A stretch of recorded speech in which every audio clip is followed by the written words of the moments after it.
Hey everyone, this is Michael again, and welcome to the AEW Dynamite review. And Dynamite tonight, I thought it was a enjoyable show, in my opinion. It wasn't a perfect show by any means, but it was very enjoyable. But on tonight's show, we saw Jon Moxley versus Ryan Nemeth, who is Dolph Ziggler's brother, of course. Brian Cage and Ricky Starks of Team Taz were in action. They ended up taking on the Varsity Blondes. We saw Hangman and Paige versus Isiah Kassidy. We had the semifinals in the Women's World Championship Tournament, where Britt Baker ended up taking on Nyla Rose. And the main event, we saw Lance Archer versus Rey Fenix. And, one of them won the match. They will get to be in the Face of the Revolution ladder match at the pay-per-view on March 7th.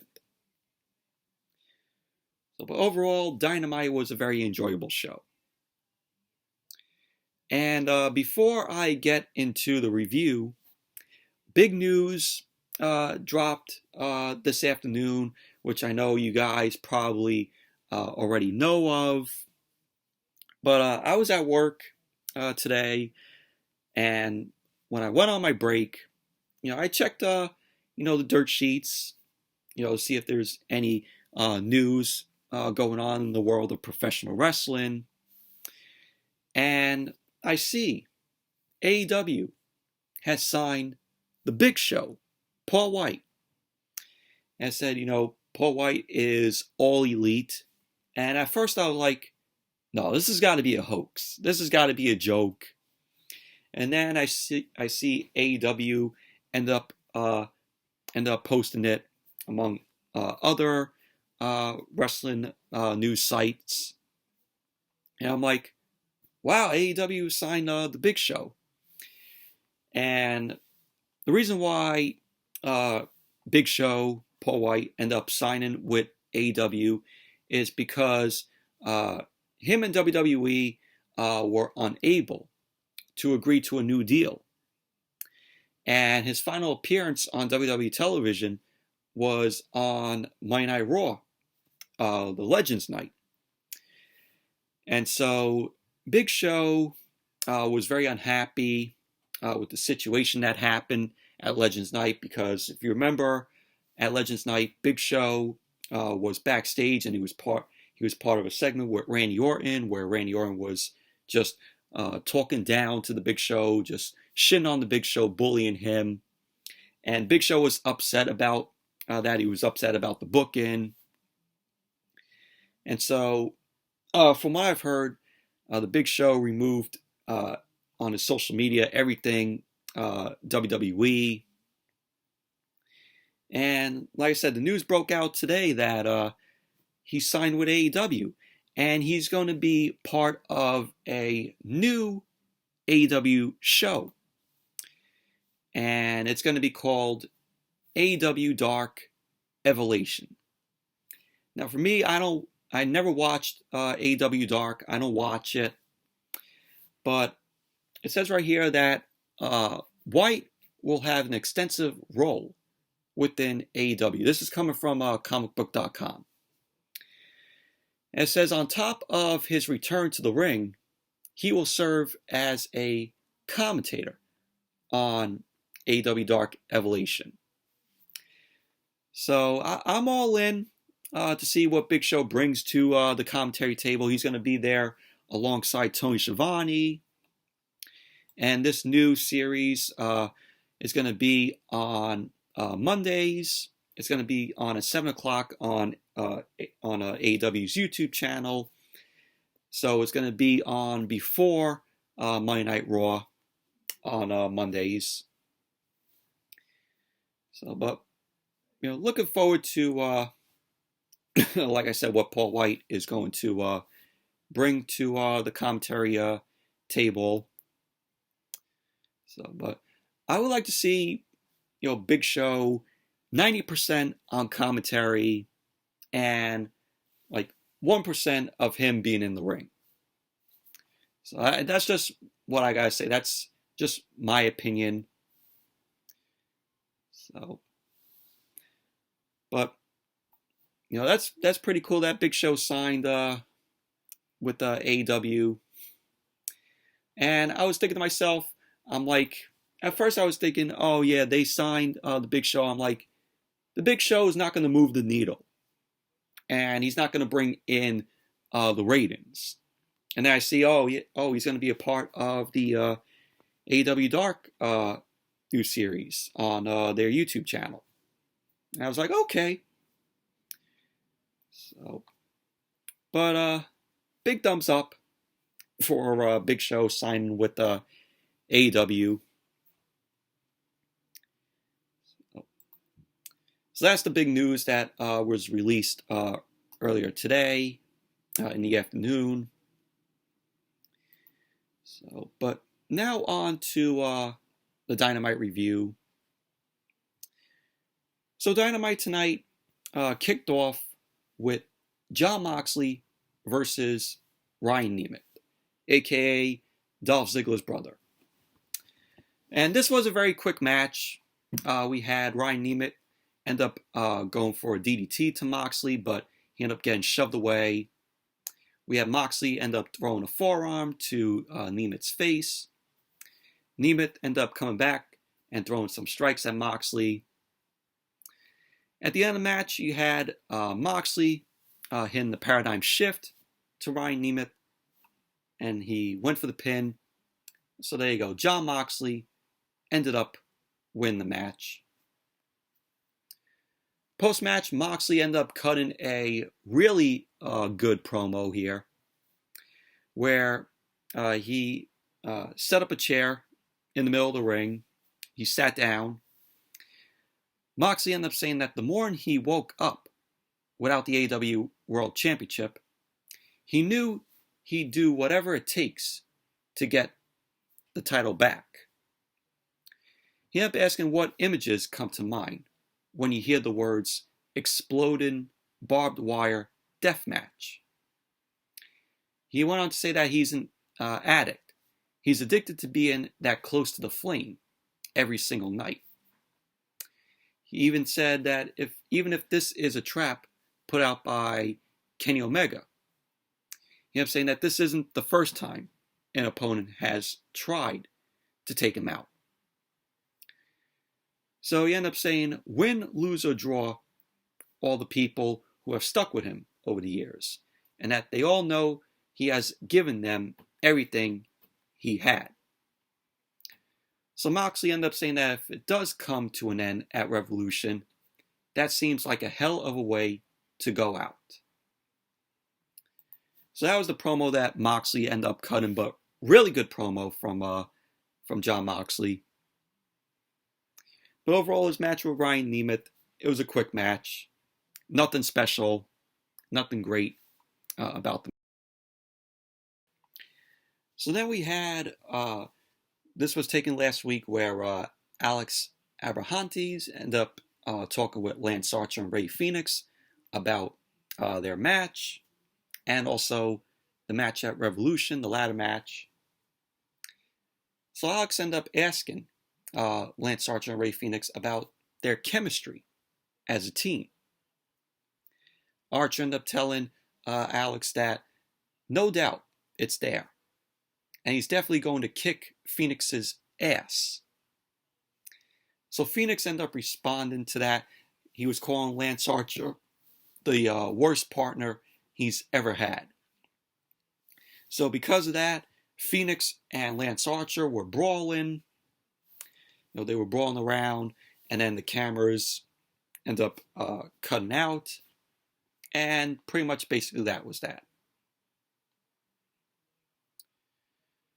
So then after that, we had cameras caught up with Matt and Nick Jackson.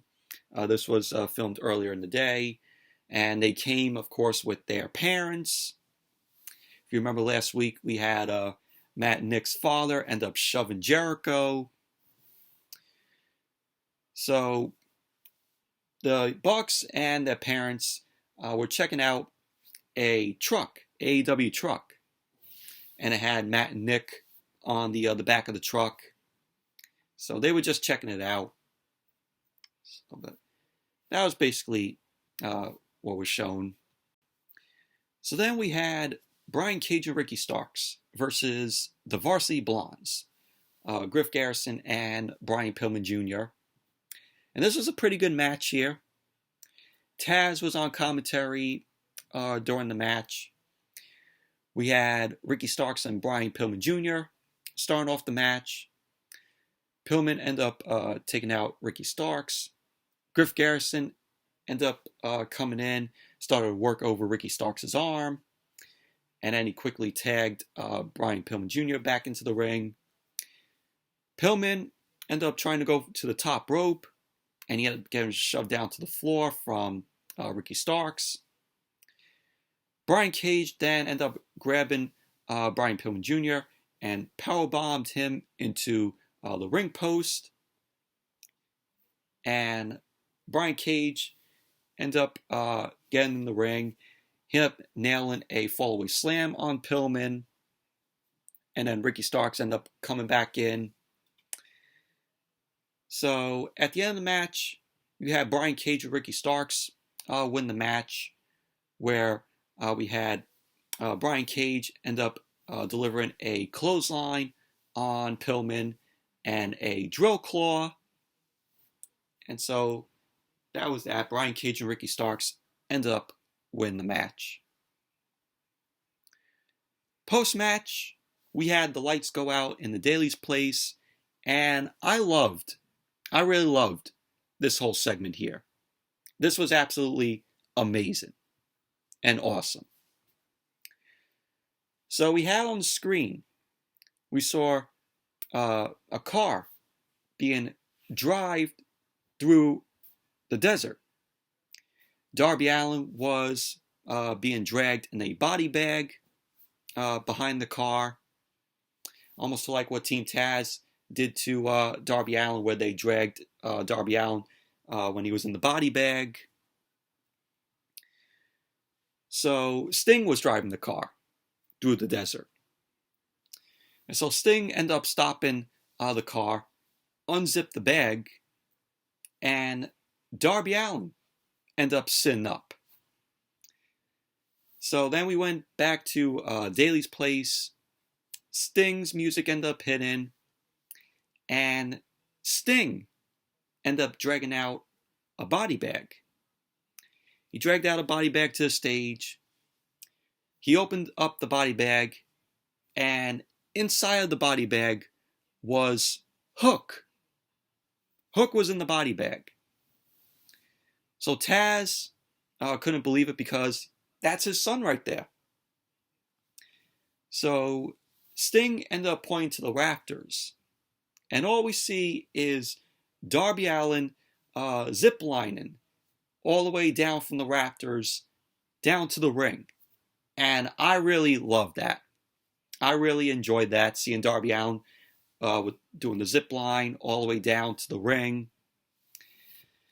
So as soon as Darby Allin zip-lined his way to the ring, he ended up nailing Ricky Starks and Brian Cage with his skateboard. So Sting was, of course, swinging away on Brian Cage. Darby Allin ended up taking Ricky Starks out to the floor. We saw Taz on the stage, who was checking up on his son, Hook. And so Brian Cage and Sting were going at it. Well, Sting was going at it with Brian Cage.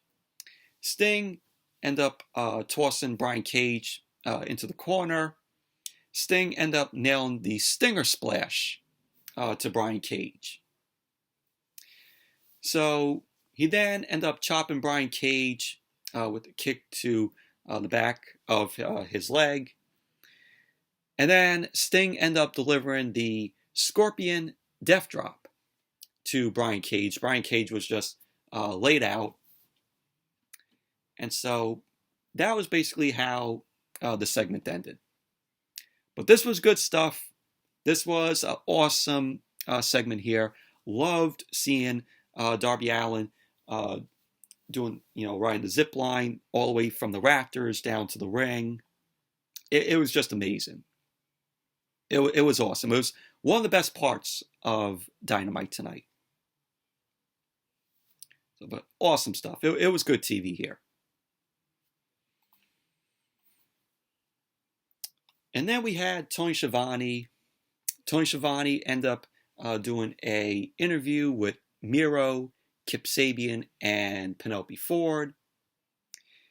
Kip Sabian ended up telling Tony Schiavone that their wedding was supposed to be the best day of their lives. And that him and Penelope Ford's wedding was destroyed by Chucky T, or as they still call him, Charles, and Orange Cassidy. Miro ended up saying that Kip Sabian and Penelope Ford was so upset that they couldn't even go on a honeymoon. So Miro ended up saying that he can't wait to take down Orange Cassidy. And he ended up offering Chucky T to return to him. So Tony Schiavone was handed a note because Miro was still talking. So they end up asking if they will wrestle Chucky T and Orange Cassidy at Revolution. So Miro ended up saying that Chucky T needs to be a man and not a child. Because he ended up saying that's what happens when Chucky T hangs out with Orange Cassidy. So we didn't get no official announcement. They didn't say, oh yeah, yes or no. If Miro or Kip Sabian is going to have this match at Revolution against Chucky T and Orange Cassidy. We got no yes or no about that.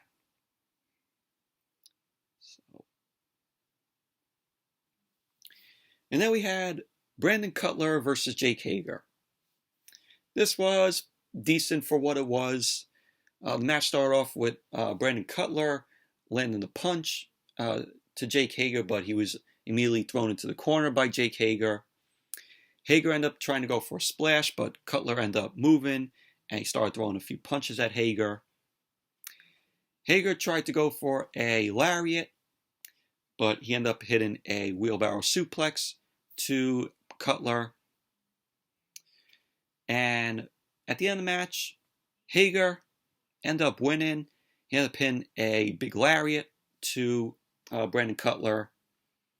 So there you go. Hager ended up winning the match.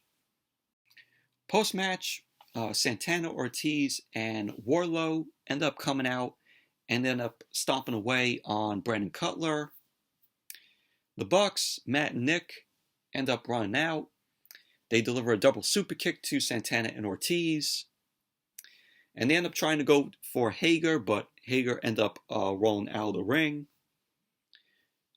So Matt Jackson ended up getting on the mic, and he ended up calling out Jericho and MJF. Matt Jackson ended up telling Jericho and MJF that they don't have to wait until Revolution. So Matt Jackson was just calling both Jericho and MJF out. So then we had Jericho and MJF's music play, and they didn't come out. They showed up on the screen. So they end up asking, why waste time when they will meet at Revolution? So Jericho ended up saying that they saw someone walking around backstage and wondered if Matt and Nick knew who it was. So then we had the camera end up panning down, and it's their dad, Papa Buck. So Papa Buck was shown covered in blood. Jericho and MJF end up beating the hell out of Papa Buck because of the blood on Papa Buck. So Jericho ended up throwing Papa Buck into the truck with, of course, Matt and Nick on the back of it. The same truck that when the Bucks end up walking in with their parents, and they saw. So Jericho threw, of course, Papa Buck into the truck. MJF also did the same. So Jericho ends up telling the Young Bucks to come get the trash. So then the Bucks end up running off. So they end up getting backstage, the Bucks. So Matt Jackson end up running after Jericho and MJF. But it was shown that Jericho and MJF were in this van. And the van ends up driving off just as Matt Jackson was trying to get to the van. So that was basically that. But this rivalry between the Bucks and Jericho and MJF is picking up. Set up some hype for the match at Revolution.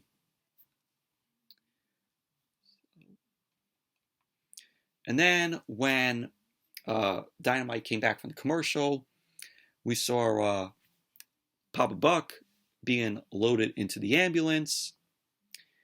And then Nick Jackson ended up going off. He was on the mic. So they ended up going off about Jericho and MJF.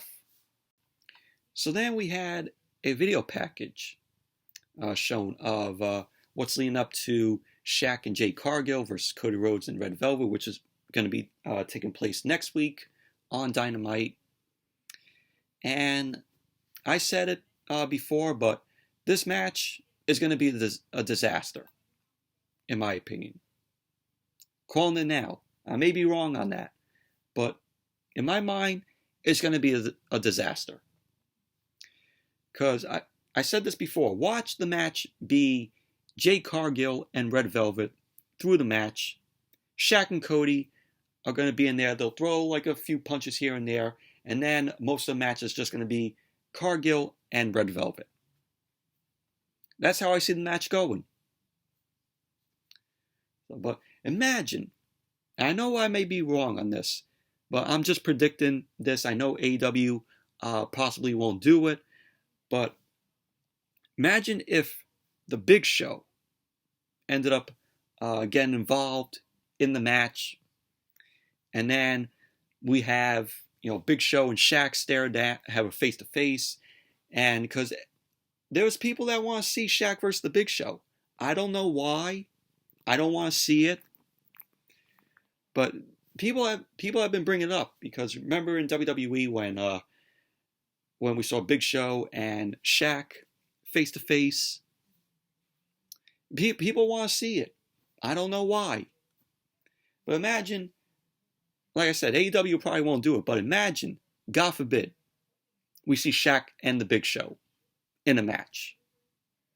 I hope to God that does not happen. I really do hope not.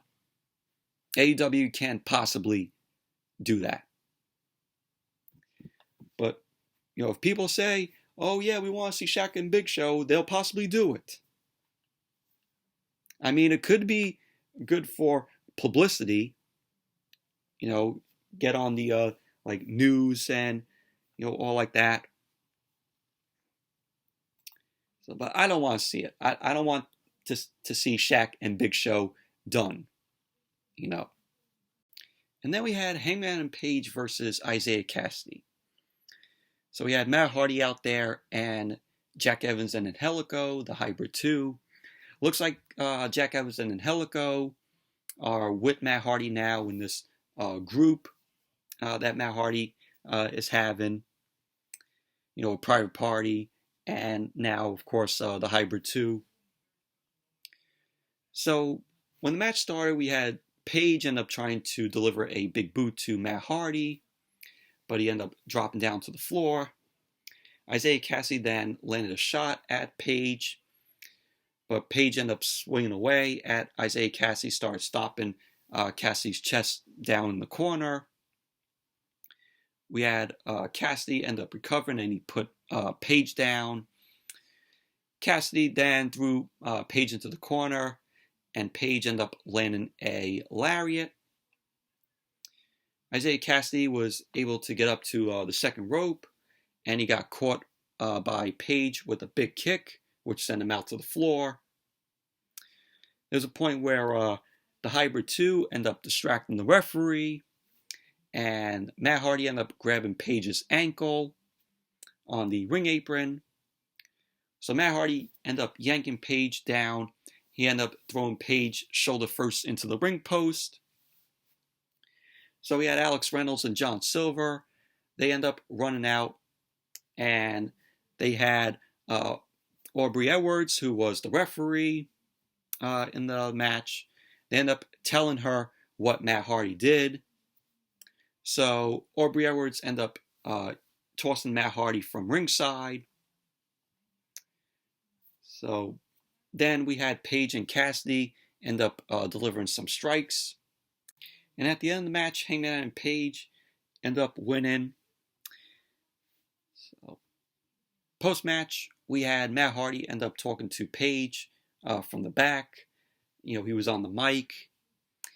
And Matt Hardy ended up saying that Paige picked the Dark Order over him.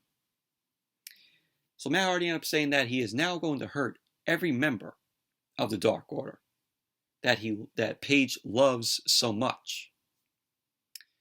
So Matt Hardy ended up whacking 5 of the Dark Order with a chair. And Matt Hardy then ended up throwing 5 off of the stage down through the timekeeper's table. So 5 end up going through the table. But that was basically that. But overall, this was a good match here between Paige and Isiah Kassidy. Very entertaining. It was enjoyable.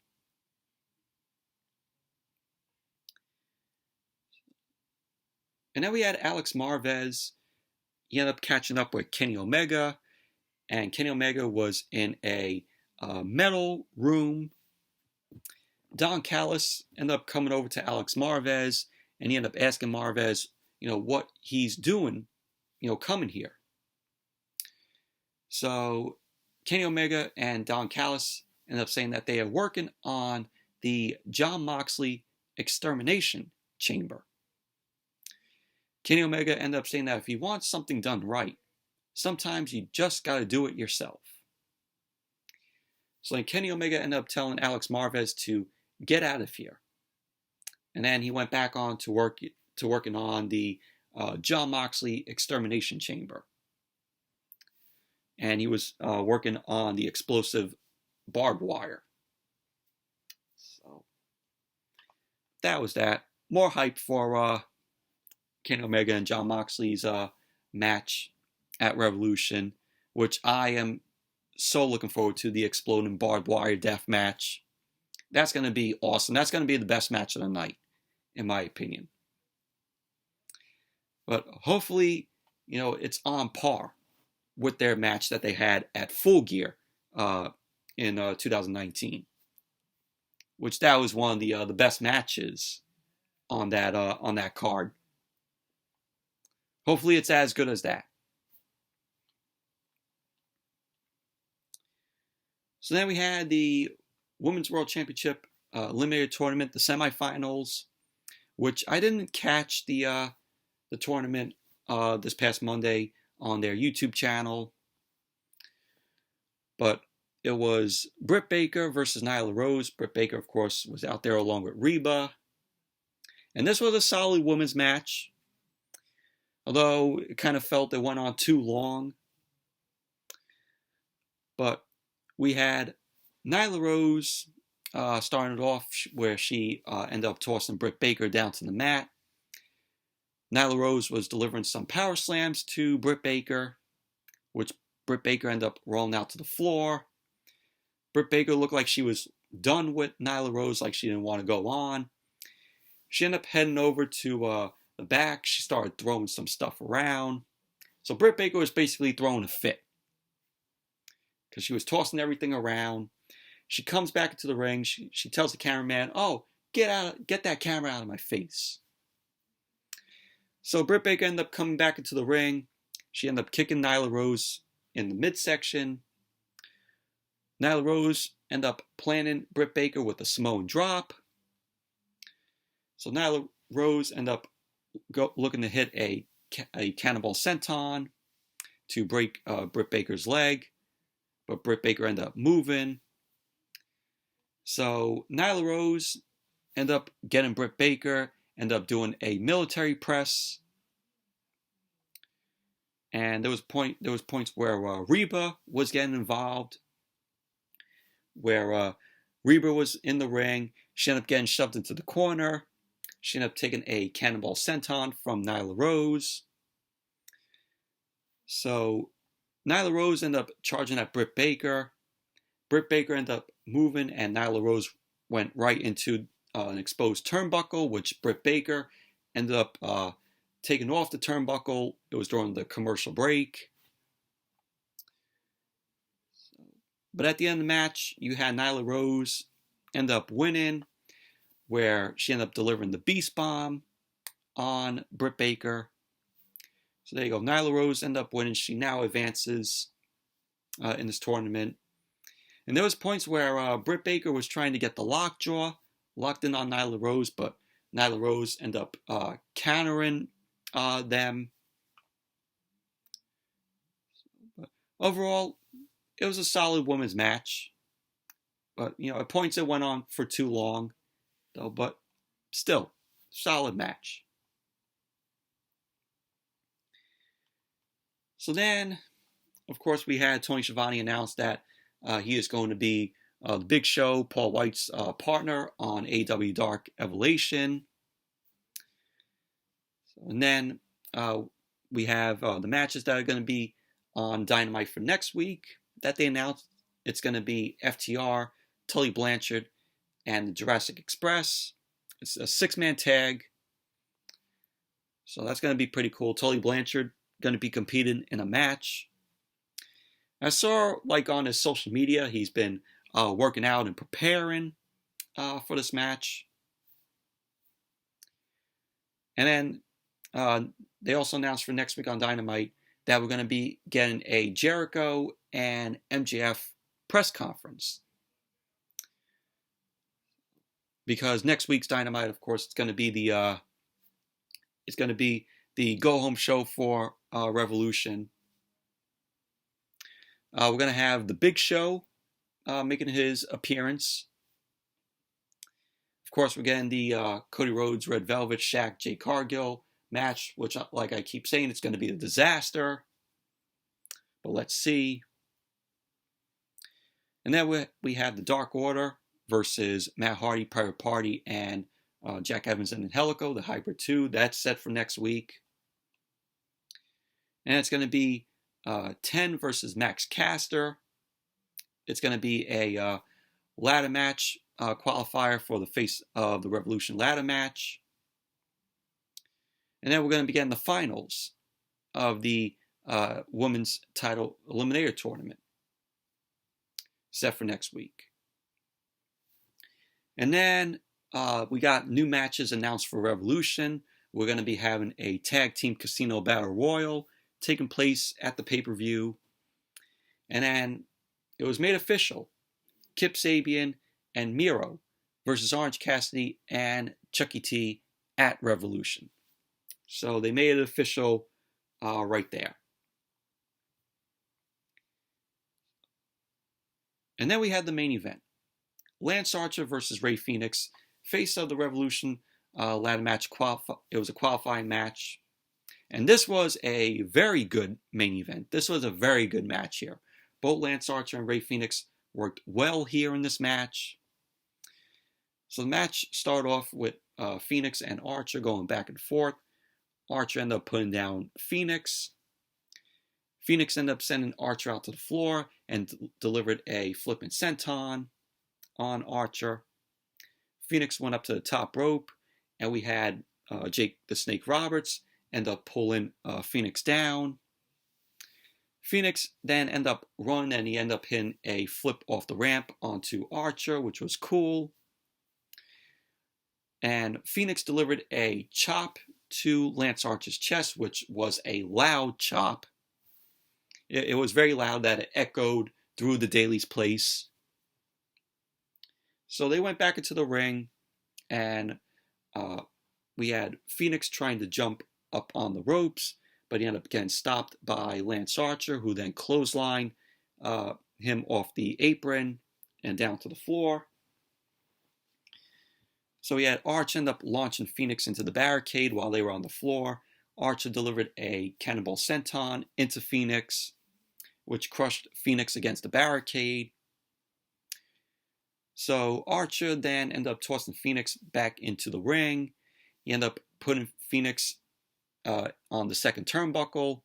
He was looking to go for the blackout, but Fenix ended up hitting a 619. And there was a point where Fenix ended up delivering a awesome looking Spanish fly to Lance Archer. It looked awesome there. But at the end of the match, Lance Archer ended up winning.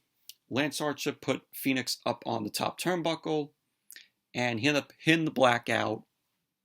So there you go. Lance Archer ended up winning the match, and he now advances to the Revolution ladder match, which, everybody who's going to be in the ladder match, they better watch out, because Lance Archer is a beast. But overall, this was a very good main event. Like I said, very good match. Both Archer and Fenix worked well here, and they both delivered. And that was how Dynamite ended tonight. But overall, this was a very enjoyable show. Wasn't an amazing show by any means. Wasn't perfect, but it was enjoyable. As we go into next week and into Revolution on March 7th. So they're doing awesome hype for Revolution. Awesome build towards it. But anyways, that's it for the Dynamite review. Thank you all for watching. Hope you all enjoyed the review. Definitely give the video a thumbs up, comment, subscribe, and until next video, I'll see you all later.